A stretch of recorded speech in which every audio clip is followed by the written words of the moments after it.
బంగారుపాలు అలిచాల బంగారుపాలు అన్నా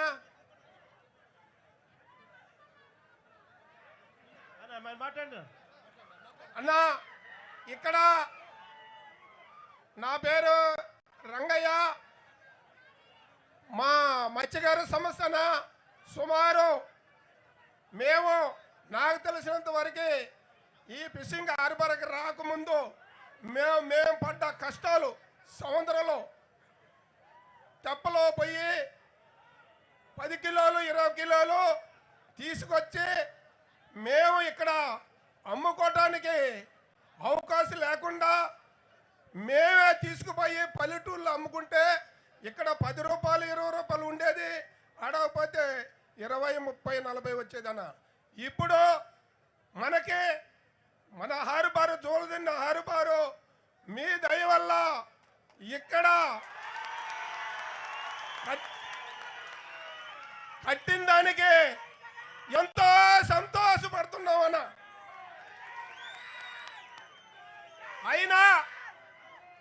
అయినా ఇక్కడ ఏదంటే మీ హయాంలోనే హార్బరు చాలా వరకు పూర్తయిందన్న. అయినా కొంత నిలబడిపోయింది. ఎందువల్ల నిలబడిందో మాకేం తెలియదు. కానీ హార్బర్ మటుకు కట్టిన తర్వాత మా మత్స్యకారులు ఇక్కడ వలస మా చెన్నై కానీ కర్ణాటక కానీ హార్బర్ కట్టక ముందు వెళ్ళేవాళ్ళన్న. ఇప్పుడు హార్బర్ కట్టిన తర్వాత మేము చాలామంది ఈ హార్బర్ వల్ల మేము ఇక్కడే బోట్లు తయారు చేసుకొని మేము ఇక్కడే జీవనం గడుస్తున్నాము. చాలామంది 70% ఇక్కడ యాడ్ చేసుకుంటున్నారన్న.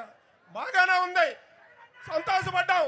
మా మత్స్యకారులకి జగనన్న అండగా ఉండి మాకు న్యాయం చేస్తున్నాడన్న నమ్మకంతో హార్బర్ కట్టి మన చేతిలో ఫిషింగ్ హార్బర్ మనం మా మత్స్యకారులకు ఇస్తే ఇప్పుడు అదేందో ప్రైవేట్ కంపెనీలు అంటున్నా, నాకేమో పేరు కూడా తెలియదు.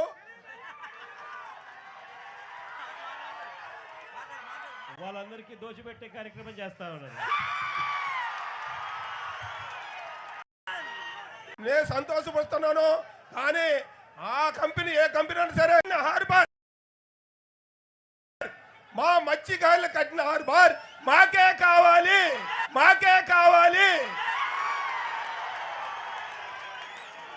అందులోనూ ప్రైవేట్ డిఫెన్స్ కంపెనీ అంటున్నది.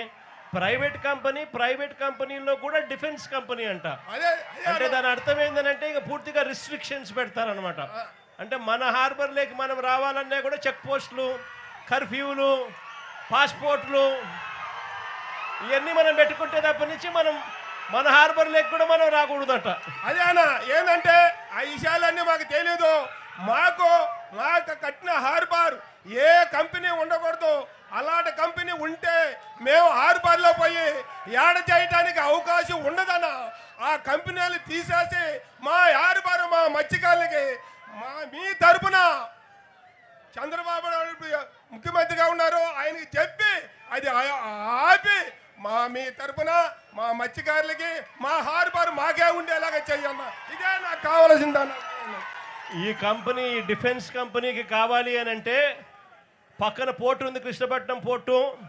ఆ పోర్టులో దండిగా స్థలం ఉంది, అక్కడ కావాలంటే ఎవరికైనా కూడా ఇచ్చుకోవచ్చు. ఇక్కడ మాత్రం ఇక్కడ మత్స్యకారులకు మేలు అక్కడ కావాలంటే ఎవరికైనా కూడా ఇచ్చుకోవచ్చు. ఇక్కడ మాత్రం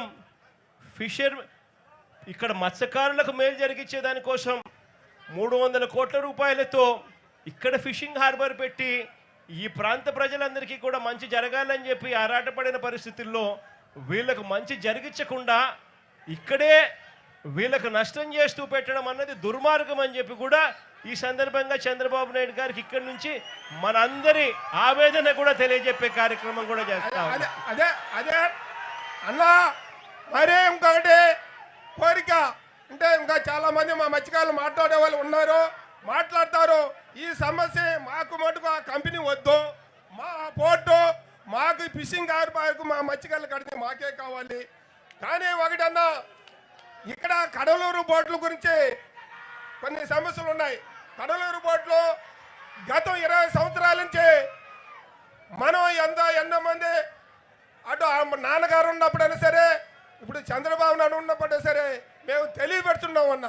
తెలియపరిచిన ఆ కడలూరు బోటుని మాకు అక్కడ ప్రభుత్వం మేము ఎంత చెప్పినా ఎలా.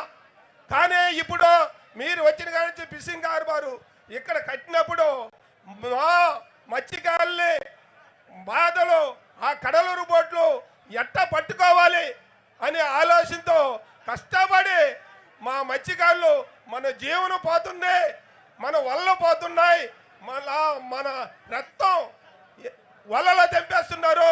ఇలాంటిదన్నీ కూడా ఉంటే ఇప్పుడు మేమేం చేసామంటే, మేము కష్టపడి బోటు పట్టుకుంటే బోటు 8 నెలలన్నా మేము ఇక్కడ కాపలా కాసింది.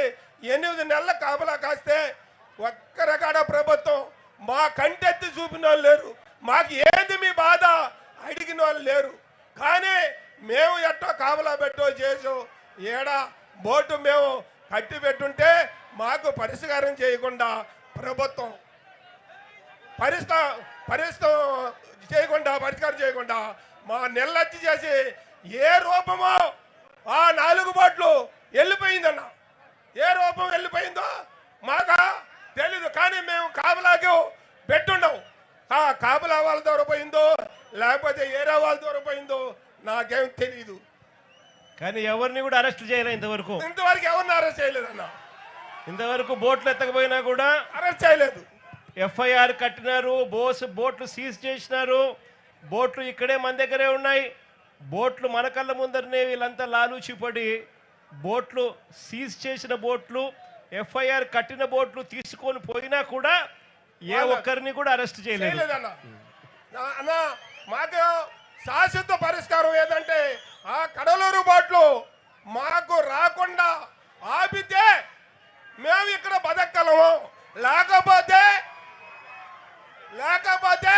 మళ్ళీ వలసే పోవడానికి వస్తుందన్న. ఇది మా మీద గుర్తించి మీరు జగనన్న మీరు ఇప్పుడు మన సీఎంతో దృష్టికి తీసుకెళ్ళి మాకు